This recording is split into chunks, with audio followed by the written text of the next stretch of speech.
6 മാസം വരെ പ്രായമുള്ള കുഞ്ഞുങ്ങൾക്ക് അമ്മയുടെ പാലല്ലാതെ മറ്റൊന്നും കൊടുക്കേണ്ടതെന്ന് ഡോക്ടർ പറഞ്ഞിട്ടുണ്ട്.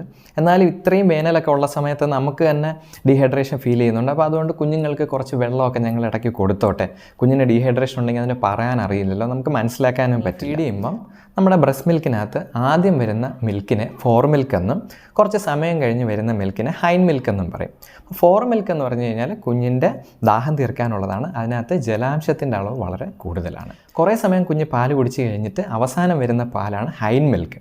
അതിനകത്താണ് കുഞ്ഞിൻ്റെ വിശപ്പ് മാറ്റാൻ വേണ്ടിയിട്ടുള്ള പ്രോട്ടീൻസും മറ്റു ന്യൂട്രിയൻസും എല്ലാം വരുന്നത്. അപ്പോൾ അതുകൊണ്ടാണ് നമ്മൾ ഒരു തവണ ഫീഡ് ചെയ്യുമ്പോൾ ഒരു സൈഡിലുള്ള ബ്രസ്റ്റിൽ നിന്ന് തന്നെ കംപ്ലീറ്റ് ആയിട്ട് ഫീഡ് ചെയ്യാൻ പറയുന്നതിൻ്റെ റീസൺ. ആദ്യം കിട്ടുന്ന ഫോർ മിൽക്കും അവസാനം കിട്ടുന്ന ഹൈൻ മിൽക്കും മുഴുവനായിട്ട് കിട്ടാൻ വേണ്ടിയിട്ടാണ് നമ്മളങ്ങനെ പറയുന്നത്. അപ്പോൾ കുഞ്ഞിന് ഡീഹൈഡ്രേഷൻ ഉണ്ടെങ്കിൽ കുഞ്ഞിൻ്റെ വായ്ക്കകത്ത് എന്തായാലും ഡ്രൈനെസ് ഉണ്ടാവും. അപ്പോൾ കുഞ്ഞ് നല്ല ഹൈഡ്രേറ്റഡ് ആണെങ്കിൽ കുഞ്ഞിൻ്റെ വായൊക്കെ നന്നായിട്ട് നനഞ്ഞിരിക്കും. അപ്പം ഫീഡ് ചെയ്യുന്ന സമയത്ത് അമ്മയുടെ ബ്രസ്റ്റിലുള്ള നെർവ്സ് അത് കറക്റ്റായിട്ട് മനസ്സിലാക്കും.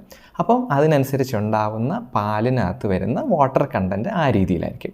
സപ്പോസ് കുഞ്ഞ് ഡീഹൈഡ്രേറ്റഡ് ആണ്, കുഞ്ഞിന് കൂടുതൽ വെള്ളം വേണമെങ്കിൽ അമ്മയുടെ ബ്രസ്റ്റിലുള്ള നെർവ്സ് അത് മനസ്സിലാക്കും, ബ്രെയിനിലേക്ക് സിഗ്നൽ കൊടുക്കും. ബ്രെയിനകത്തു നിന്ന് മിൽക്ക് പ്രൊഡ്യൂസ് ചെയ്യുന്ന സിഗ്നൽസ് വരുമ്പോൾ അതിനകത്ത് കൂടുതൽ വാട്ടർ കണ്ടൻറ്റുള്ള മിൽക്ക് പ്രൊഡ്യൂസ് ചെയ്യാനായിരിക്കും സിഗ്നൽസ് കിട്ടും. അതുകൊണ്ട് ആയിട്ട് വേറെ പാലോ വെള്ളമോ ഒന്നും കൊടുക്കേണ്ട ആവശ്യമില്ല. കുഞ്ഞിന് വെള്ളം കൊടുക്കണമെന്ന് നമുക്ക് തോന്നുവാണ് ഡീഹൈഡ്രേഷൻ സമയത്ത് അമ്മ കുറച്ച് കൂടുതൽ വെള്ളം കുടിച്ചാൽ മതി. അമ്മയുടെ പാലിലൂടെ ആ വെള്ളം കുഞ്ഞിന് കിട്ടിക്കോളും എന്ന് ചുരുക്കം.